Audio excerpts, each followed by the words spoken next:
They must defeat Costa Rica tonight. It's March the 22nd, not December the 25th. We're at altitude. We expect perhaps 6 inches to begin falling. It's not about soccer tonight. It's about adaptation. What's all this stuff going to mean tonight? It's probably going to be pretty ugly. It's been a battle to get this game on. They've had to keep on clearing the lines. United States wearing white shirts, but white maybe not the ideal colour on this surface. The snow, I have to tell you, is getting thicker and thicker. Altidore is opening up for him. The shot deflects, and it will be turned into the back of the net. And the United States have their lead, and it's Clint Dempsey again. Just what the doctor ordered. They are going to stop the game. Come on. It's ridiculous. Just play the game. Jürgen Klinsmann is furious. The forecast for the next 12 hours is snow. Well, let's go. I think that, as he said to the players, are you happy with this? And they've kind of said yes.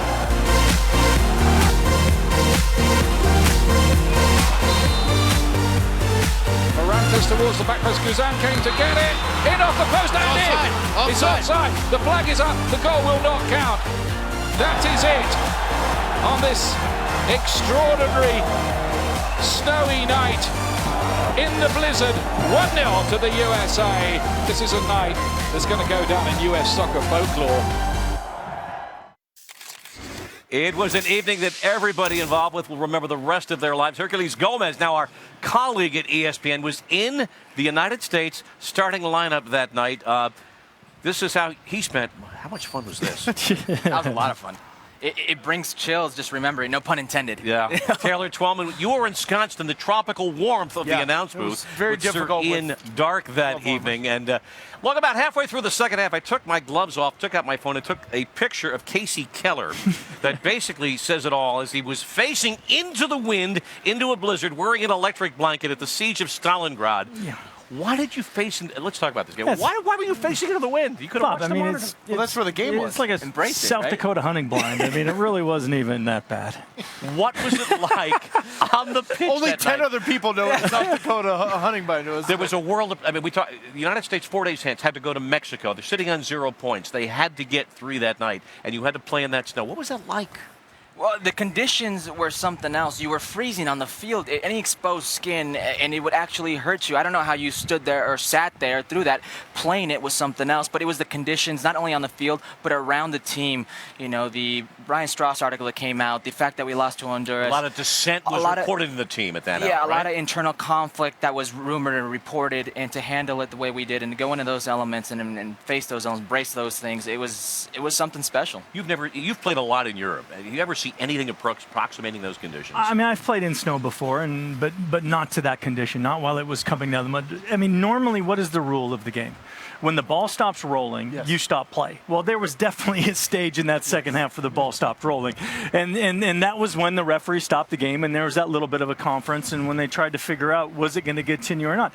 And to be honest, there was no way the game should have kept going. But somehow they did. They got the result. Come on, Case. We could see the ball. It was fine. Yeah, you were there, though, right? You're on the touchline when the referee picked up the ball, and now the Costa Ricans started making their case. Yeah, so obviously I speak Spanish. They're talking amongst themselves. And if you guys recall in that game, it wasn't the easiest go for us. I mean, we had scored early, I think the 16th minute with Clint Dempsey, but a lot of Costa Rica's chances were coming chance after chance after chance. They didn't want this game to stop. Amongst themselves, they were saying, we have them right here, right where we want them.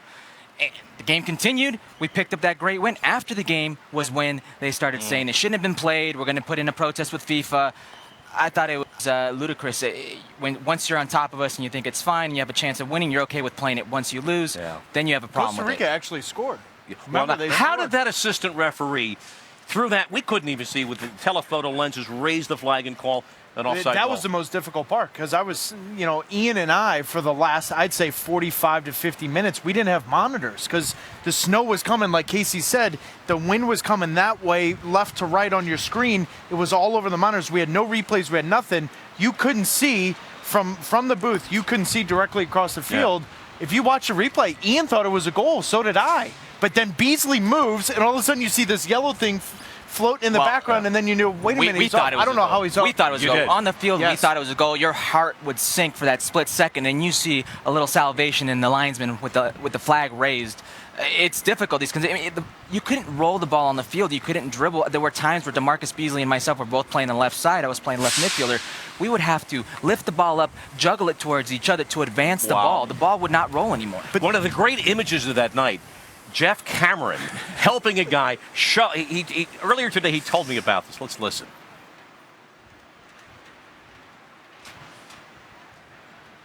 It's going. I think he's actually, it's stuck.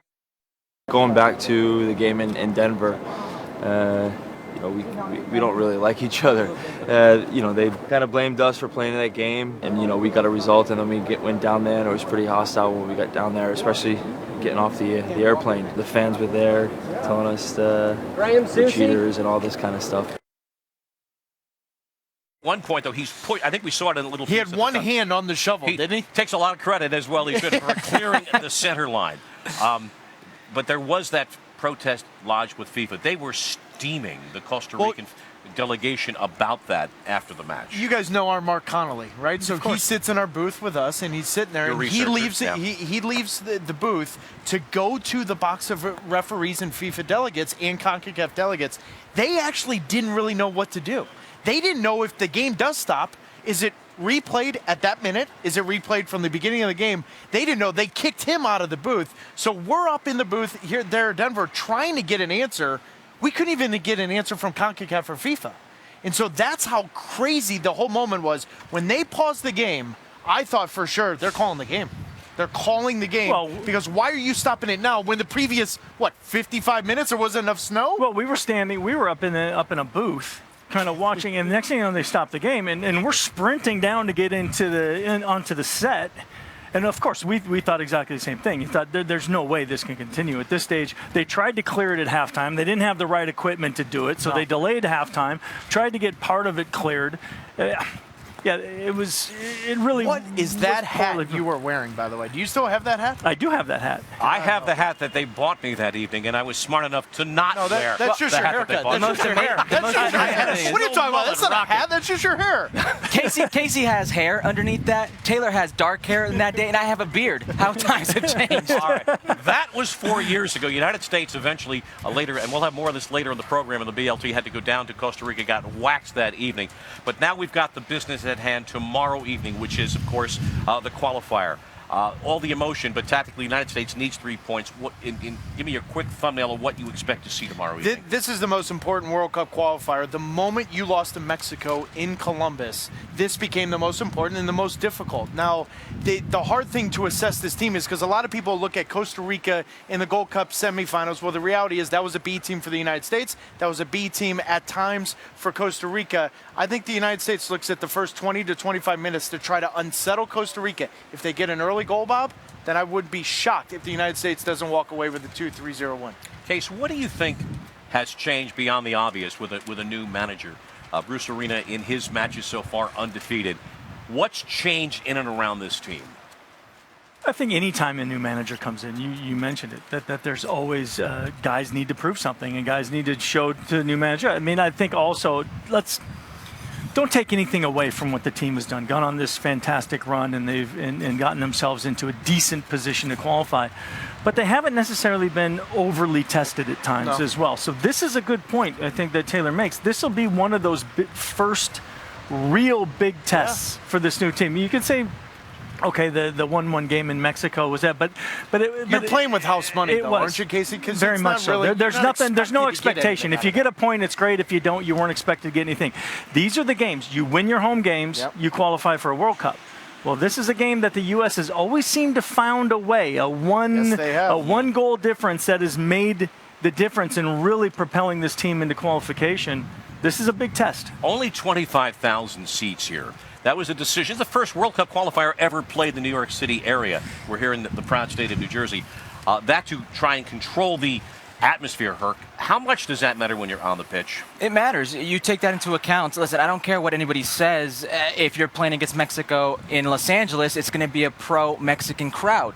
Being here at Gold Cup, we got to see Honduras versus Costa Rica. It was very much a Central American crowd. It was very much a Costa Rican crowd. It could be a factor. I know that there is a lottery system like they do when they play against Mexico and Columbus that will be implemented, but there's resell, there's all these things that go into it. You don't want to give your opponent anything. So anytime you're in an environment like this where there's a chance that it could be a pro rival crowd, it's not a good thing. Well, Bob, players see that. I was down in Costa Rica for the qualifying game down there, and I was talking to several members of the Costa Rican Federation, and they were kind of questioning myself. Why are you having this game in New Jersey? And I said that's pretty much where most Costa Ricans live, in that greater area that live in America. 5 years ago, this is the most concentrated area of Costa Ricans in the United States. Listen tomorrow night when we carry the match to see interesting. exactly what you'll see and what you'll hear. Guys, look forward to it. We'll coverage tomorrow. It's not going to snow tomorrow, by the way. It's not We going to snow. don't think so. The match here in Fingers Jersey, crossed. USA and Costa Rica at 6:30 Eastern. Also, of course, streaming live.